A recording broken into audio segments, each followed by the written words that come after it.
We've all been there. Your PC starts acting up, and you're left wondering what to do.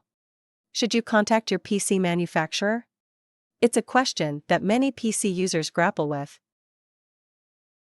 Firstly, it's important to remember that your PC manufacturer is a valuable resource.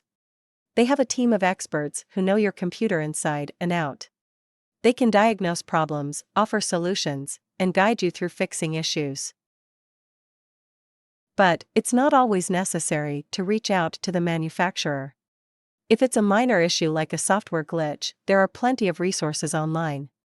You can find tutorials, forums, and guides that can help you troubleshoot your PC.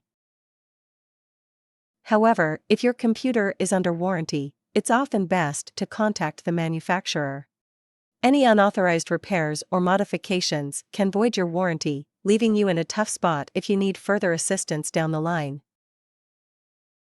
In conclusion, whether or not you should contact your PC manufacturer depends on the situation. For minor issues, you might be able to handle it yourself with a little help from the internet. But for more serious problems, or if your PC is under warranty, it's usually best to get in touch with the manufacturer.